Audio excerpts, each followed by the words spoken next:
Yes sir. Drone గారు చాలా చాలా చాలా చాలా చాలా బాగున్నాయండి సాంగ్స్. నేను ఈ మాట ఎందుకు చెప్తున్నానంటే నాకు అసలు మ్యూజిక్ సెన్స్ లేదు, కొంచెం కూడా లేదు. ఈవెన్ ఫిల్మ్ ఇన్స్టిట్యూట్లో కూడా అన్నింటిలో లాస్ట్లో మ్యూజిక్లోనే ఉండేవాడిని నేను. అలాంటిది ఎంత వినసొంపుగా ఉన్నాయంటే సాంగ్స్, చాలా సంవత్సరాలు గుర్తుండిపోతాయి ఈ సాంగ్. Congrats sir, congrats. ఇక్కడికి విచ్చేసిన అందరికీ నా హృదయపూర్వక నమస్కారాలు.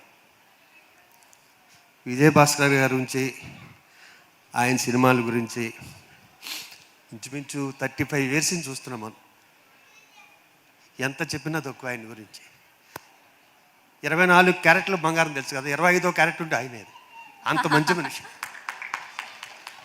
షూటింగ్కి వెళ్తే గర్భగుడిలో ఉన్నంత ప్రశాంతతగా ఉంటుంది ఆయన షూటింగ్కి వెళ్తే. నేను ఫీల్ అయ్యా అన్ని రోజులు. గ్రేట్ సార్ మీ దగ్గర చేయటం, గ్రేట్. ఇక మా కమల్ కానీ తన్వి కానీ మీకు మంచి లైఫ్ ఉంటుంది, చాలా మంచి లైఫ్. నాకు మా డైరెక్టర్ గారు చిన్నప్పుడు ఎలా ఉంటారో నేను చూస్తే అర్థమైంది. అదే నవ్వు ఇంచాక ప్రశాంతంగా ఉంటుంది మీ దగ్గర వెయిట్ చేయడానికి. ఈ సినిమా మంచి హిట్ అవ్వాలని, అందరికీ పేరు రావాలని మనస్ఫూర్తి కోరుకున్నాను. థ్యాంక్ యూ సార్ డైరెక్టర్ గారు, thank you. Love you sir, love you.